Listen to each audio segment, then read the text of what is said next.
Have you ever thought about how incredible it is that we can literally open up the body to replace organs and fix bones without the patient noticing it? It wasn't always painless to go through surgery.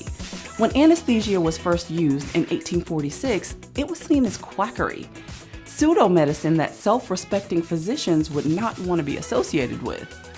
If doctors didn't want to touch anesthetics, who would help patients go through surgery without excruciating pain? We now have the tools to make patients comfortable during surgery, but we just needed to find someone to actually give the anesthesia.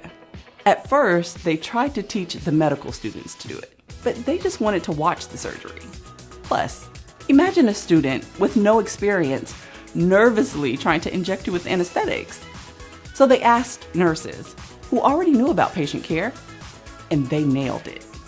And just like that, the practice of anesthesia was born. During the Civil War, nurse anesthetist Catherine Lawrence pioneered the way wounded soldiers were treated. The world-famous founders of the Mayo Clinic, surgeons William and Charles Mayo, wanted nurse anesthetist Alice McGaw to give anesthesia for their surgeries. For decades, anesthesia was given almost exclusively by nurse anesthetists who, as women, didn't even have the right to vote. When physicians eventually caught on to this profession and created their first anesthesia residency in 1927, there were already 19 nurse anesthesia programs in the country. Sadly, things got ugly. Physicians sued the nurses, claiming that anesthesia should only be given by doctors. But women had been safely practicing anesthesia for decades. And in 1934, the Supreme Court of California ruled that anesthesia was, in fact, a practice of nursing.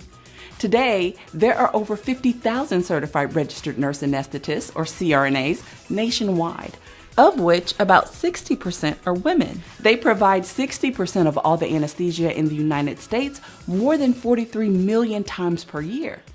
Isn't it time to give the original and longest-lasting anesthesia profession some credit? So from all of us who have ever had surgery, a special thank you to all these pioneering women, and to all the current CRNAs out there. We appreciate you. Certified registered nurse anesthetists. Every breath, every beat, every second. We're there.